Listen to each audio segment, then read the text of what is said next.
Goodness T വിയുടെ പ്രിയ പ്രേക്ഷകർക്ക് മനസ്സ് നിറഞ്ഞെന്ന പ്രോഗ്രാമിലേക്ക് സ്നേഹപൂർവ്വം സ്വാഗതം. ക്രിസ്തീയ ഭക്തിഗാന രംഗത്ത് 600ഓളം ഗാനങ്ങൾ രചിച്ച കോഴിക്കോട് സ്വദേശി മനോജ് ഇലവങ്കലിനെയാണ് ഇന്ന് ഞങ്ങൾ പരിചയപ്പെടുത്തുന്നത്. അദ്ദേഹത്തിൻ്റെ എഴുത്തു വഴികളെയും ജീവിത അനുഭവങ്ങളും നമുക്ക് ഈ പ്രോഗ്രാമിലൂടെ അടുത്തറിയാം. ഒരിക്കൽ കൂടി എല്ലാവർക്കും ഈ പ്രോഗ്രാമിലേക്ക് സ്വാഗതം.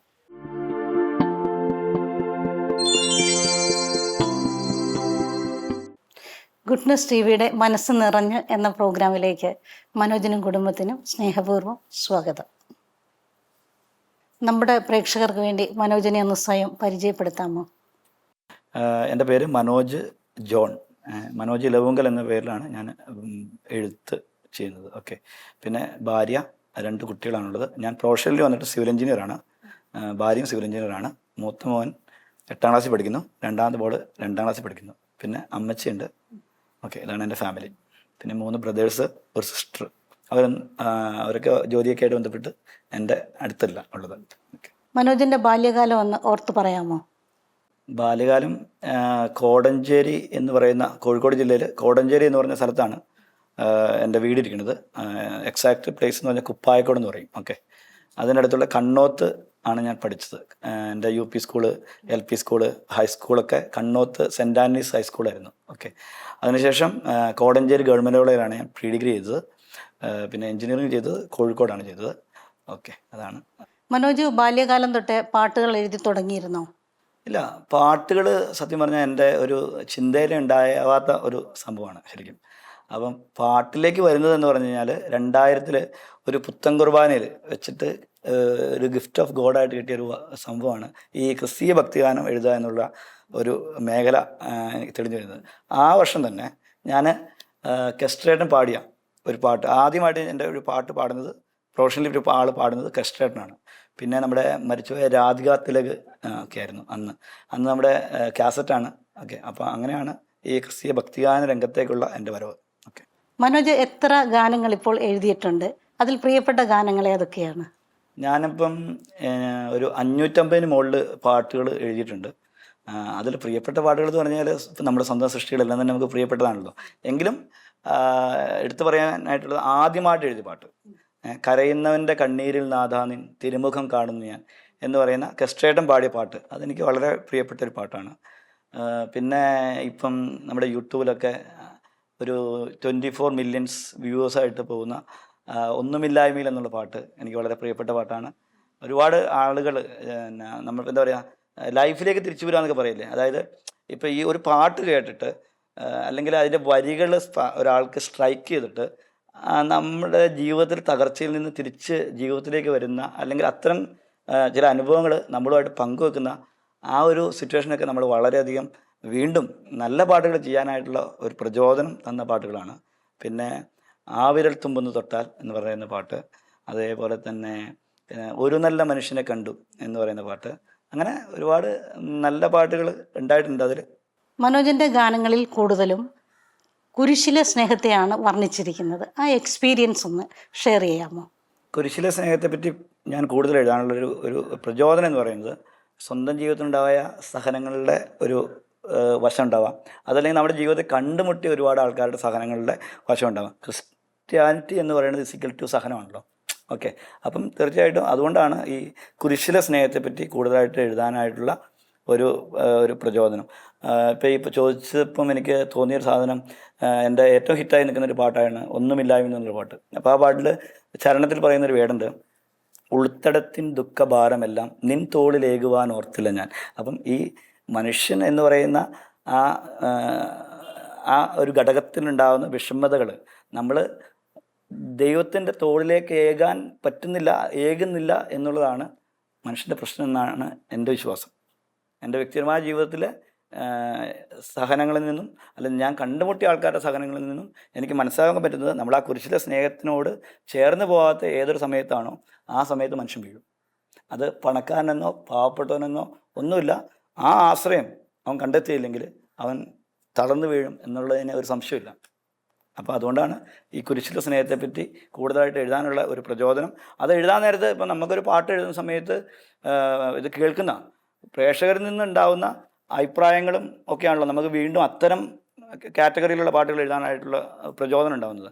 അപ്പോൾ തീർച്ചയായിട്ടും അത്തരം പാട്ടുകൾ ജനങ്ങൾക്ക് സ്വീകാര്യത ഉണ്ട് എന്ന് ഞാൻ മനസ്സിലാക്കിയിട്ടുണ്ട്. അപ്പോൾ അതുകൊണ്ടാണ് അത്തരം പാട്ടുകൾ എഴുതുന്നത്.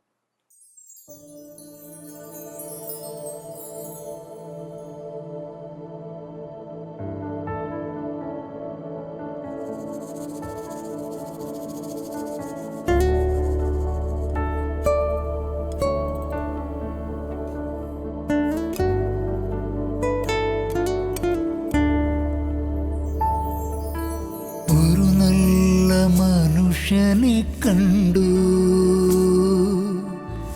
കാൽവരിയിൽ ക്രൂശതിൽ, അവനെൻ്റെ സങ്കടം കേട്ടു.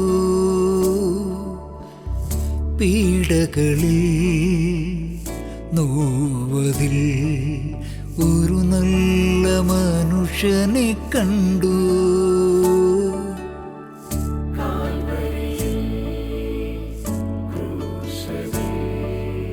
അവനെൻ്റെ സങ്കടം കേട്ടു.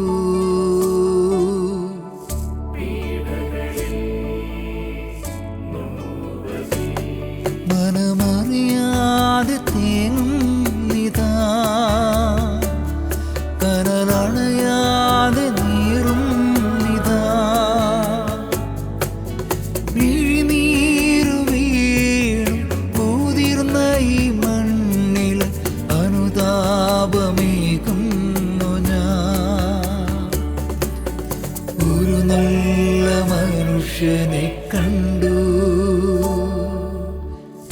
കാൽവരിയിൽ ക്രൂശതിൽ, അവനെൻ്റെ സങ്കടം കേട്ടു. പീഡകളിൽ നോവതിൽ.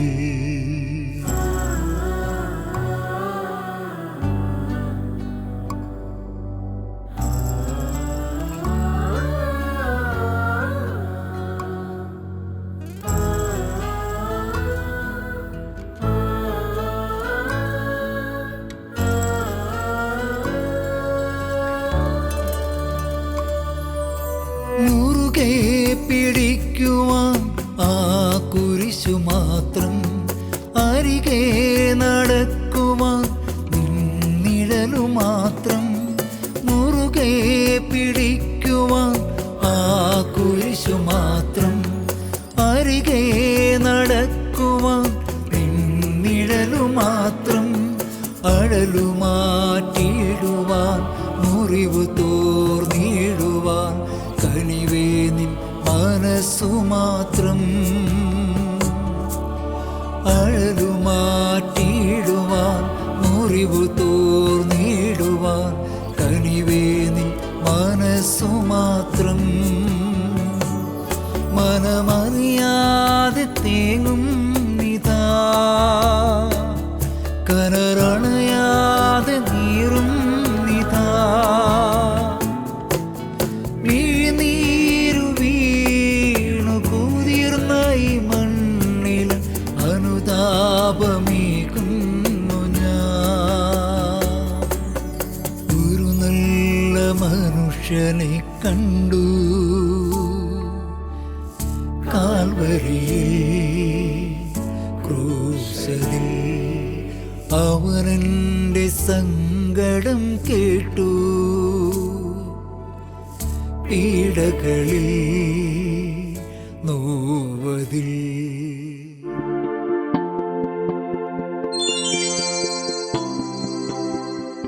മനോജിൻ്റെ ജെറുസലേം നായകൻ എന്നുള്ള ഗാനം, അത് റാണ പ്രതാപിൻ്റെ സംഗീതത്തിലൂടെ ലോകത്തിൽ തന്നെ ആദ്യമായി മലയാളത്തിലൊരു ക്രിസ്തീയ ഭക്തിഗാനം സിംഫണി ഓർക്കസ്ട്ര ചെയ്തത് മനോജിൻ്റെ ഈ ഗാനമാണ്. അതിനെക്കുറിച്ച് ഒന്ന് പറയാമോ? സ്വീഡനിലുള്ളൊരു മലയാളിയാണ് റാണ പ്രതാപ് എന്ന് പറയുന്ന മ്യൂസിക് ഡയറക്ടർ.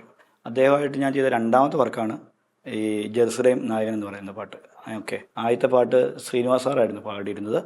രണ്ടാമത്തെ പാട്ട് പാടിയിരിക്കുന്നതും നമ്മുടെ മ്യൂസിക് ഡയറക്ടറായ റാണ പ്രതാപ് സാറാണ്. അപ്പം ആ പാട്ടിലേക്ക് എത്തിയത് അദ്ദേഹത്തിൻ്റെ ഒരു ശൈലി എന്ന് പറഞ്ഞാൽ ആദ്യം നമുക്ക് മ്യൂസിക് വന്നിട്ട് ലിറിക്സ് എഴുതുന്ന പതിവാണ് അദ്ദേഹം പിന്തുടരുന്നത്. അപ്പം അദ്ദേഹം മ്യൂസിക് തന്നു, ഞാൻ ലിറിക്സ് എഴുതി. അതിനുശേഷമാണ് ഈ ഹംഗറിയിലുള്ള നമ്മുടെ ബുഡാപെസ്റ്റ് സിംഫണി ഓർക്കസ്ട്രയായിട്ട് ചേർന്നുകൊണ്ട് ഈ വർക്ക് ചെയ്യാനായിട്ട് ഭാഗ്യമുണ്ടായത്. എനിക്ക് തോന്നുന്നു മലയാളത്തിൽ സൗത്ത് ഇന്ത്യയിൽ തന്നെ ഒരു പക്ഷേ ആദ്യമായിട്ടായിരിക്കാം അവരുടെ ഒരു ഫുൾ ടീം ഒരു വർക്കിൽ സഹകരിച്ചുകൊണ്ട് ഒരു വർക്ക് പുറത്തു വരുന്നത്. അപ്പോൾ ആ വർക്ക് ഒരുപാട് ജനങ്ങൾ കണ്ടു, ഒരുപാട് ഇഷ്ടമായി. ഒരു ഡിഫറെൻ്റ് എക്സ്പീരിയൻസ് തന്നെയാണ് ആ വർക്ക്. ശരിക്കും ഒരു പാട്ടെന്ന് പറയുന്നത് കേൾക്കാനുള്ളതാണല്ലോ, പക്ഷേ ഈ വർക്കിനെ സംബന്ധിച്ച് പറയുമ്പോൾ അത് കാണാനും കൂടെയുള്ള ഒരു വർക്കാണ്. കാരണം അത്ര മാത്രം ഇൻസ്ട്രുമെൻസും കലാകാരന്മാരും ഒക്കെ അണിനിറന്ന ഒരു വർക്കാണത്. അപ്പം തീർച്ചയായിട്ടും ഇപ്പോൾ ഈ ഇൻ്റർവ്യൂ കാണുന്ന ആൾക്കാരോട് ഞാൻ പറയുകയാണ്, ഈ ജെറുസലേം നായകൻ എന്ന് പറയുന്ന ആ പാട്ട് എല്ലാവരും കാണണം.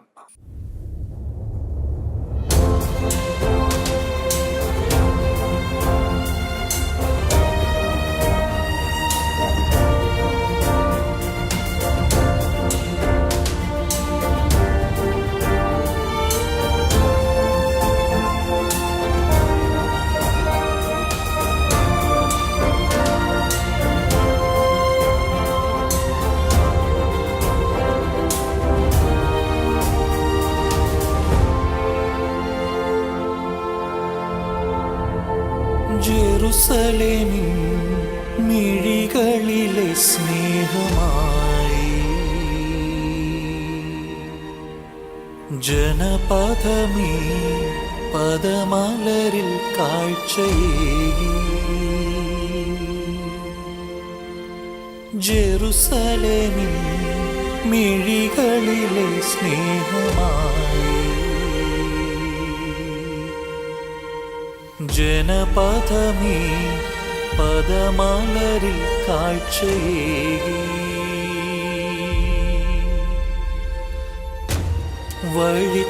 വഴിത്താരയായി മാനസം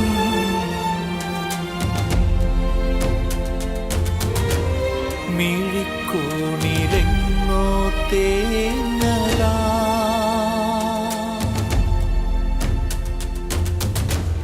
നിലയ്ക്കാത്ത ശ്വാസം പോലെ നീ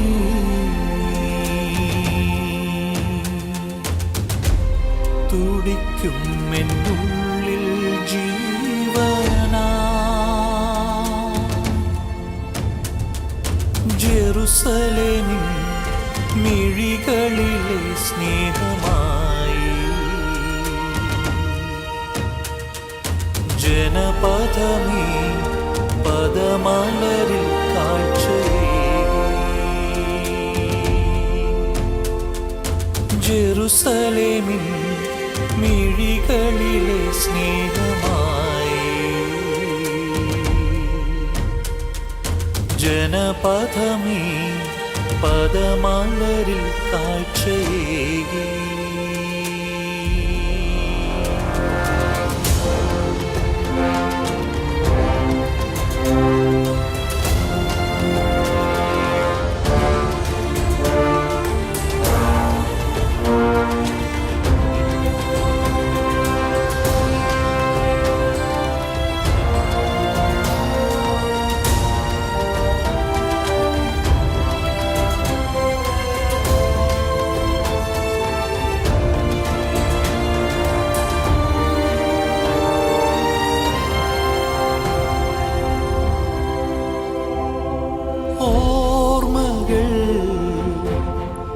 ഒരു തിരിനാളമായി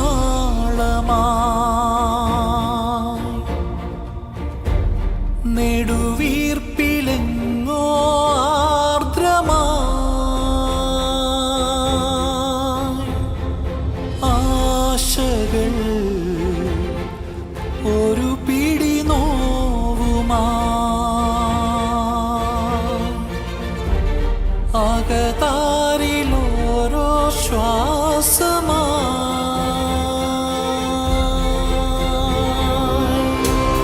ഒരു വാക്കിലേകാൻ ജീവനേ നീ വരൂ മൃദുസ്വരമായി കാൽവരി യാത്രയിൽ ജീവിതം കാവലായി കാത്തിടൂ നായകാ. ജെറുസലേമിൻ മിഴികളിലെ സ്നേഹമായി ജനപഥമീ പദമലരി കാഴ്ചയിൽ ഈ ക്രിസ്തീയ ഭക്തിഗാനങ്ങളല്ലാതെ മറ്റേതെല്ലാം മേഖലകളിലാണ് പ്രവർത്തിക്കുന്നത്?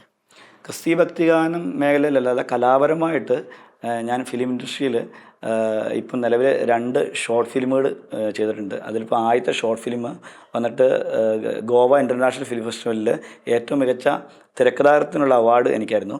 അതുപോലെ തന്നെ കേരള സിനി ആർട്ടിസ്റ്റ് ആൻഡ് അസോസിയേഷൻ്റെ ഏറ്റവും മികച്ച തിരക്കഥയ്ക്കുള്ള അവാർഡ് എനിക്കായിരുന്നു.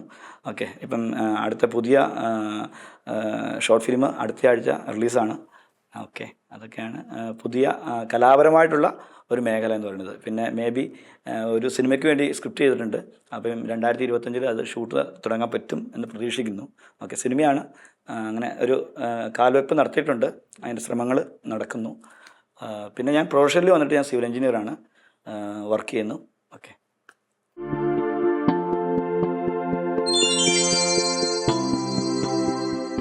ഒരു എഴുത്തുകാരൻ എന്ന നിലയിൽ അഭിമാനം തോന്നിയ നിമിഷം ഒന്ന് പങ്കുവയ്ക്കാമോ? തീർച്ചയായിട്ടും. ഒരു എഴുത്തുകാരൻ എന്ന നിലയ്ക്ക് പാട്ടുകൾ കേട്ടിട്ട് ഒരുപാട് ആൾക്കാർ നല്ലതും പറയാറുണ്ട്, മോശവും പറയാറുണ്ട്.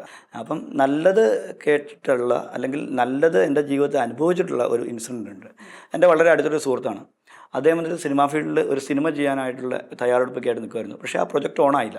ഓക്കെ, അപ്പം ജീവിതത്തിൽ അവന് ഒരുപാട് സാമ്പത്തിക പ്രതിസന്ധി വന്നു. കാരണം വെച്ച് കഴിഞ്ഞാൽ ആ പ്രൊജക്റ്റ് ഓണായില്ല, അവൻ ചെയ്തുകൊണ്ടിരുന്ന ജോലി ചെയ്യാൻ പറ്റിയിട്ടില്ല.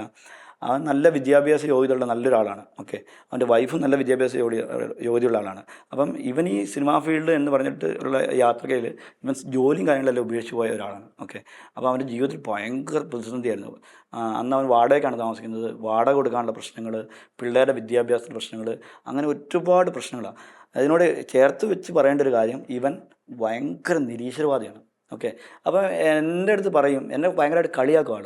കാരണം വെച്ചാൽ എന്താടാ ഈ ക്രിസ്ത്യഭക്തിയാനൊക്കെ നിനക്ക് നാണമുണ്ട്, അങ്ങനെയൊക്കെ ഭയങ്കരമായിട്ട് എന്നെ പുച്ഛിച്ച്, ഞങ്ങളാണ് സുഹൃത്തുക്കളാട്ടോ, വളരെ എന്തും തുറന്ന് പറയാനുള്ള സ്വാതന്ത്ര്യമുള്ള ആൾക്കാരാണ്. അപ്പം അങ്ങനെയൊക്കെ പറയുന്ന ഒരാളാണ്. പിന്നെ അതിനോട് പറയേണ്ട ഒരു സാധനം വെച്ച് കഴിഞ്ഞാൽ, അവൻ്റെ കുട്ടികൾക്ക് ഒരാൾക്ക് ഒരു 8-9 വയസ്സായി, ഒരാൾക്ക് 5 വയസ്സായി. ഈ 2 പിള്ളേരെ അവൻ വേദപാഠത്തിന് പോലും വിട്ടിട്ടില്ല, അത്രമാത്രം വിരോധമാണ്. ഓക്കെ, അപ്പം അവൻ്റെ വൈഫ് എന്ന് പറയുന്നത് നേരെ ഓപ്പോസിറ്റാണ്. ഭക്തിഗാനമൊക്കെ ഭയങ്കരമായിട്ട് കേൾക്കും. അപ്പോൾ അവൻ്റെ വൈഫ് രാവിലെ എല്ലാ ദിവസവും കേൾക്കുന്ന പാട്ടാണ് ഒന്നുമില്ലായ്മ എന്നുള്ള പാട്ട്. അപ്പം ഇവന് ഇത് ഇഷ്ടമല്ല, തീരെ ഇഷ്ടമല്ല. അങ്ങനെ ഒരു ദിവസം ഇവൻ ഈ പാട്ട് കേട്ടുകൊണ്ടിരിക്കുന്ന സമയത്ത് ഈ പാട്ട് വെച്ചതിൻ്റെ പേരിൽ ആ ഫോൺ എടുത്തിട്ട് അവൻ എറിഞ്ഞ് ഉടച്ചു കളഞ്ഞു. മനസ്സിലായില്ലേ? അങ്ങനെ അവൻ്റെ വൈഫ് എൻ്റെ അടുത്ത് കരഞ്ഞിട്ട് ആ ഒരു ഇൻസിഡൻ്റൊക്കെ എൻ്റെ അടുത്ത് ഷെയർ ചെയ്തു. ഓക്കെ, അപ്പോൾ അവൻ ഒരിക്കലും ദൈവത്തെയോ അല്ലെങ്കിൽ ക്രിസ്ത്യഭക്തിയാനത്തെയോ ഒന്നും പ്രോത്സാഹിപ്പിക്കുന്ന അല്ലെങ്കിൽ സ്നേഹിക്കുന്ന ആളായിരുന്നില്ല. ഓക്കെ, അപ്പം അവൻ ഈ സിനിമാ ഫീൽഡിൽ പരാജയപ്പെട്ടപ്പം അവന് ജീവിതം മുന്നോട്ട് പോകാൻ ഒരു മാർഗ്ഗമില്ല. അവൻ ബ്ലോക്കായി, എല്ലാ മേഖലയും ബ്ലോക്കായി. അപ്പോൾ അവന് ജോലിയിലേക്ക് പോയേ പറ്റൂ. ഭയങ്കര ബ്രില്യൻ്റാണ് ആൾ. അപ്പോൾ അവന് എക്സാം എഴുതി, അവന് UK ജോലി കിട്ടി, അവൻ്റെ വൈഫ് പോയി, അവൻ പോയി, അവൻ്റെ പിള്ളേരെ കൊണ്ടുപോയി. ഇപ്പം അവൻ ഭയങ്കര സെറ്റിൽഡായി. അപ്പം അവൻ ഈ കഴിഞ്ഞ ഒരു 2 മാസം മുമ്പ് എന്നെ വിളിക്കുകയാണ്. അവൻ എല്ലാ ദിവസവും കേൾക്കുന്ന പാട്ട് ഒന്നുമില്ലായ്മ എന്ന് പറയുന്ന പാട്ടാണെന്ന്. അത് കേട്ടപ്പോൾ നമുക്കുണ്ടാകുന്നൊരു സന്തോഷം, അയാളുടെ ഒരു ചേഞ്ച് ഓവർ എന്ന് പറയുന്നത് ഭയങ്കരമാണല്ലോ. അപ്പം അത് എൻ്റെ ജീവിതത്തിൽ ഒരു എഴുത്തുകാരൻ എന്ന ലെവലിൽ എന്നെ വല്ലാതെ എന്താ പറയുക, എനിക്കൊരു അഭിമാനം തോന്നിയ നിമിഷമാണ്. അത് മാത്രമല്ല, അവൻ അതിലൊരു വേട്, ആ പാട്ടിൽ ഒരു വേട് പറഞ്ഞിരുന്നു. അതായത്, ഇന്നലകൾ തന്ന വേദനകൾ നിൻ സ്നേഹമാണെന്ന് അറിഞ്ഞില്ല ഞാൻ എന്ന് പറയുന്ന ആ ദൈവസ്നേഹം മനസ്സിലാക്കാൻ ആ നിരീശ്വരവാദിയായ എൻ്റെ ഫ്രണ്ടിന് കഴിഞ്ഞു എന്നത് ഞാൻ മനസ്സിലാക്കിയ സമയം സത്യമായിട്ടും അതുതന്നെയാണ് എൻ്റെ ജീവിതത്തിൽ ഒരു എഴുത്തുകാരൻ നിലയ്ക്ക് ഏറ്റവും അഭിമാനം തോന്നിയിട്ടുള്ള നിമിഷം. ഉൾത്തടത്തിൻ ദുഃഖഭാരമെല്ലാം നിൻ തോളിലേകുവാൻ ഓർത്തില്ല ഞാൻ. ഉൾത്തടത്തിൻ ദുഃഖഭാരമെല്ലാം നിൻ തോളിലേകുവാൻ ഓർത്തില്ല ഞാൻ. ഞാനേകനാകുമ്പോൾ മാനസം നീറുമ്പോൾ നിൻ ജീവനേകുകയായിരുന്നു. ഞാനേകനാകുമ്പോൾ മാനസം നീറുമ്പോൾ നിൻ ജീവനേകുകയായിരുന്നു. ദൈവമാണെന്നേക ആശ്രയം, ഒന്നുമില്ലായ്മ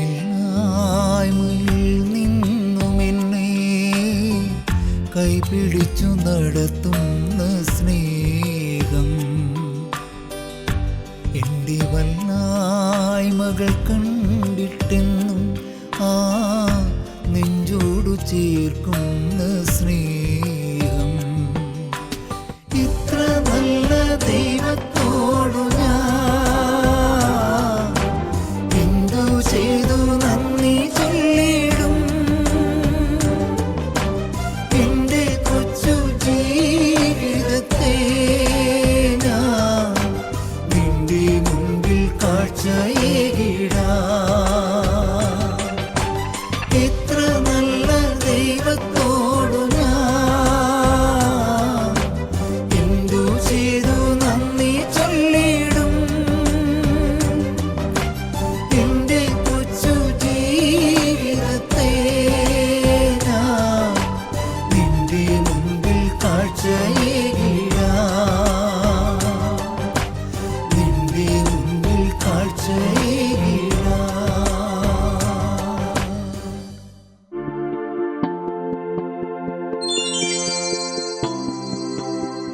വേദന തോന്നുക എന്ന് പറഞ്ഞു കഴിഞ്ഞാൽ ഇപ്പം ഒരു കലാകാരനെ സംബന്ധിച്ചുള്ള ഒരു സൃഷ്ടി എന്ന് പറയുന്നത് എല്ലാവരും ഏത് കലാപ്രവർത്തനത്തിലുള്ള ആൾക്കാരാണെങ്കിലും അവർ ചെയ്യുന്ന സൃഷ്ടി ഭയങ്കര വിജയമായിരിക്കണം, എല്ലാ ജനങ്ങളിലേക്ക് എത്തണം എന്നുള്ള താല്പര്യത്തോട് കൂടെ തന്നെയാണല്ലോ എല്ലാവരും ഇറക്കുന്നത്.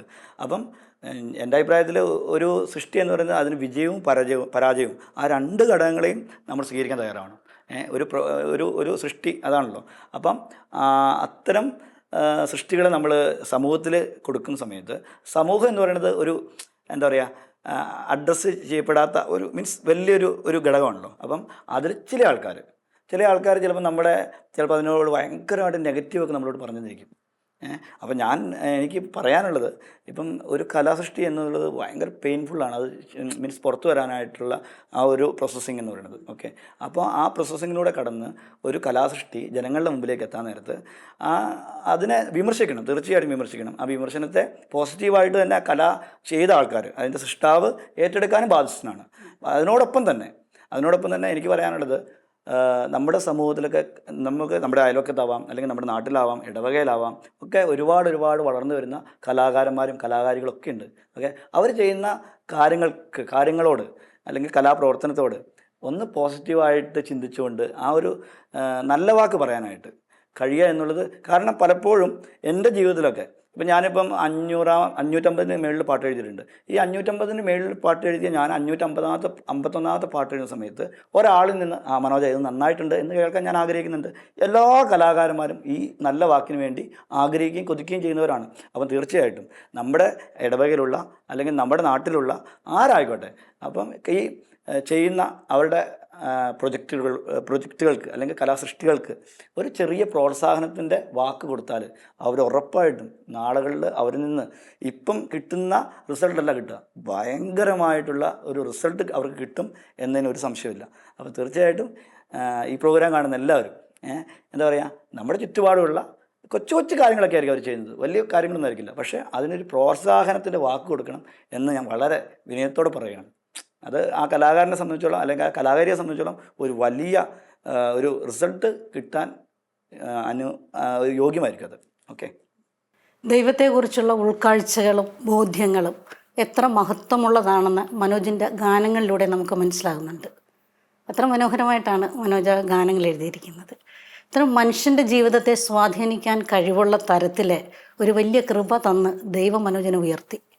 ആ ദൈവത്തിന് ആദ്യം നന്ദി പറയുന്നു. അതിനോടൊപ്പം മനോജിൻ്റെ വിലയേറിയ സമയം ഞങ്ങളോടൊപ്പം ചിലവഴിച്ചതിന് മനോജിനും നന്ദി പറയുന്നു.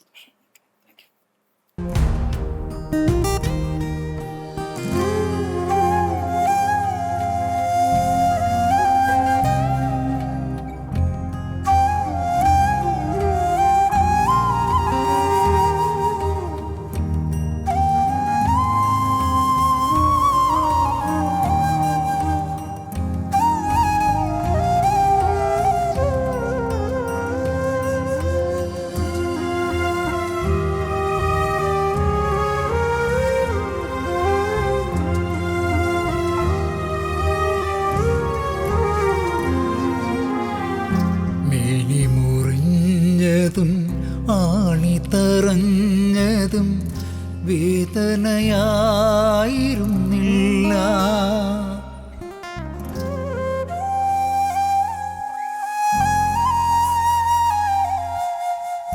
മേനി മുറിഞ്ഞതും ആണി തറഞ്ഞതും വേദനയായിരുന്നില്ല.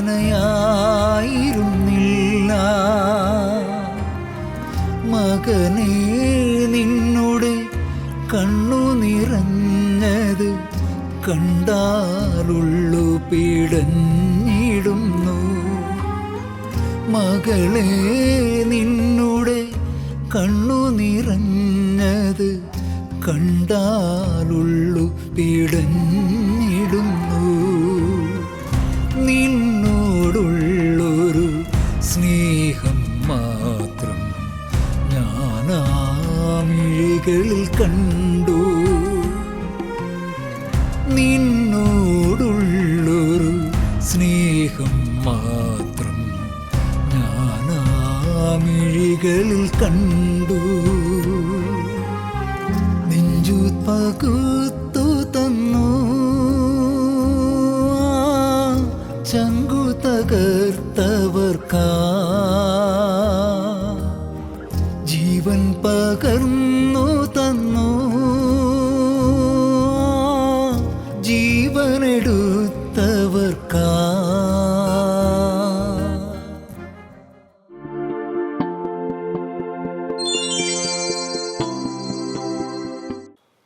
സഭയ്ക്കും സമൂഹത്തിനും ദൈവത്തെ ആരാധിക്കുവാനും സ്തുതിക്കുവാനും നിരവധി ഗാനങ്ങൾ സമ്മാനിച്ച മനോജിനെയാണ് നാം ഈ സമയം ഇത്രയും ശ്രവിച്ചുകൊണ്ടിരുന്നത്. മനുഷ്യൻ്റെ മനസ്സിനെയും ആത്മാവിനെയും സ്വാധീനിക്കാൻ കഴിയുന്ന നിരവധി ഗാനങ്ങൾ അദ്ദേഹത്തിൻ്റെ തൂലികയിൽ വിരിയട്ടെ എന്ന് പ്രാർത്ഥിക്കുന്നു. അദ്ദേഹത്തിൻ്റെ ഈ ജീവിതം എല്ലാവർക്കും ഒരു പ്രചോദനമാകട്ടെ. മറ്റൊരു വ്യക്തിയുടെ വിശേഷവുമായി അടുത്ത എപ്പിസോഡിൽ നമുക്ക് കണ്ടുമുട്ടാം. നന്ദി, നമസ്കാരം.